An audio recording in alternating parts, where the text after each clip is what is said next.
প্রিয় শিক্ষার্থী বন্ধুরা, আশা করি সবাই অনেক অনেক ভালো আছেন। তো আজকে আমি আমার এই ভিডিওতে আপনাদের সাথে আলোচনা করার চেষ্টা করব যে 2024 সালে জাতীয় বিশ্ববিদ্যালয়ের অধীনে অনার্স ভর্তি যারা আবেদন করেছিলেন কিন্তু কোনো মেধা তালিকায় আপনাদের চান্স হয়নি, তো আপনারা কিভাবে আবেদন করলে প্রথম রিলিজ স্লিপে চান্স পেতে পারেন। তো আমার এই আলোচনাটি যদি সম্পূর্ণ আপনারা দেখেন তাহলে কিন্তু খুব সহজে আবেদন করতে পারবেন এবং আপনাদের আবেদন করার পরে চান্স পাওয়ার সম্ভাবনা বেড়ে যাবে।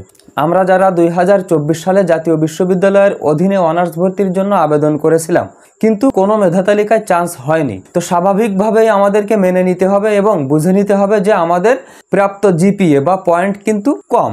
যদি কম না হতো তাহলে কিন্তু কোনো না কোনো মেধা তালিকায় আমাদের চান্স হয়ে যেত। তো এই কম পয়েন্ট নিয়ে কিভাবে আপনারা আবেদন করলে প্রথম রিলিজ স্লিপে আপনাদের চান্স হওয়ার সম্ভাবনা থাকবে সেই বিষয়গুলি নিয়েই আমি মূলত আলোচনা করব। তো আমি আশা করব যে আমার এই ভিডিওটি আপনারা সম্পূর্ণ দেখবেন, তাহলে কিন্তু এই বিষয়গুলি জানতে পারবেন এবং সেই অনুযায়ী আবেদন করলে প্রথম রিলিজ স্লিপে আপনাদের চান্স পাওয়ার সম্ভাবনা থাকবে। তো প্রথমে আমি যে পয়েন্টটি রেখেছি সেই পয়েন্টটি হলো যে আবেদন করার পূর্বেই কোন কলেজে কোন কোন সাবজেক্টে কতগুলো সিট ফাঁকা আছে সেগুলো আপনি দেখবেন। কেননা দেখা যাচ্ছে যে আপনি 5টি কলেজে আবেদন করলেন, আবেদন করার পরে আপনি দেখতে পাচ্ছেন যে অন্যান্য যে কলেজগুলো রয়েছে সেই কলেজগুলোতে বেশি সংখ্যক সিট ফাঁকা রয়েছে, তখন কিন্তু আপনাকে পস্তাতে হতে পারে। আপনি মনে মনে ভাবতে পারেন যে আসলে আমি যদি এই কলেজটি চয়েস না দিয়ে ওই কলেজটি দিতাম তাহলে আমার চান্স হয়ে যেত। তো যখন আপনি অনেকগুলো কলেজের ফাঁকা সিট সংখ্যা দেখে নেবেন তখন কিন্তু আপনার জাস্টিফাই করতে সুবিধা হবে যে আপনি কোন কলেজে আবেদন করবেন আর কোন কলেজে আবেদন করবেন না। তো 2 নম্বরে আমি যে পয়েন্টটি রেখেছি সেটি হচ্ছে পয়েন্ট যদি আপনার কম হয় তখন আপনি কি করবেন, তখন আপনি সরকারি কলেজে পড়তে হবে এই চিন্তাটা বাদ দিবেন। তার কারণ প্রথম মেধা তালিকা, দ্বিতীয় মেধা তালিকা এবং কোটা মেধা তালিকা মিলে সরকারি যে কলেজগুলো আছে সেখানে কিন্তু 70 থেকে 80% সিট বুক হয়ে গেছে। আর এখন যেহেতু আপনার পয়েন্ট কিছুটা কম সেহেতু আপনি এই কম পয়েন্ট নিয়ে ওই সমস্ত কলেজে যদি আবেদন করেন তাহলে অন্যান্য যে সমস্ত শিক্ষার্থী বন্ধুরা আবেদন করবে তাদের সাথে চ্যালেঞ্জে কিন্তু আপনি টিকবেন না, সেহেতু আপনার চান্স না হওয়ার সম্ভাবনা থাকবে। তাই আপনি কি করবেন, পয়েন্ট যদি কম থাকে তাহলে সরকারি কলেজগুলো এড়িয়ে চলুন। তো আমি 3 নম্বরে যে পয়েন্টটি রেখেছি সেটি হচ্ছে জেলা ভিত্তিক যে কলেজগুলো আছে সেই কলেজগুলো সেটি সরকারি হোক বা বেসরকারি হোক সেই কলেজগুলো বাদ দিয়ে আপনি উপজেলা ভিত্তিক বা আপনার আঞ্চলিক যে কলেজগুলো রয়েছে বা এলাকা ভিত্তিক যে কলেজগুলো রয়েছে সেই কলেজগুলোতে সিট সংখ্যা দেখে সেই কলেজগুলোতে আবেদন করুন, তাহলে কিন্তু আপনার চান্স পাওয়ার সম্ভাবনা থাকবে।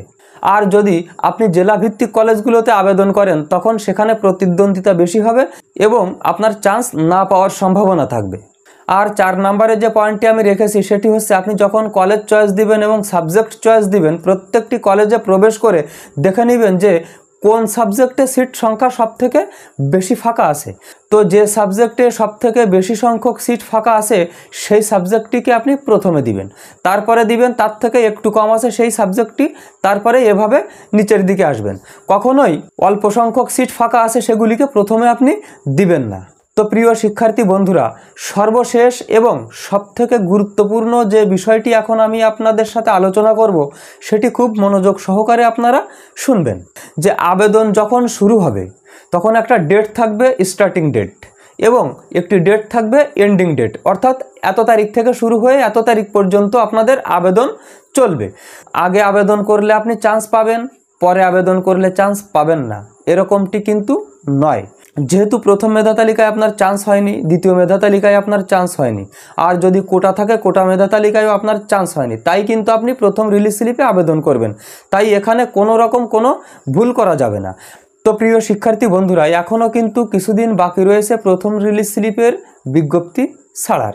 তো বিজ্ঞপ্তি ছাড়লে আমার চ্যানেলে আপনারা ভিডিও পেয়ে যাবেন।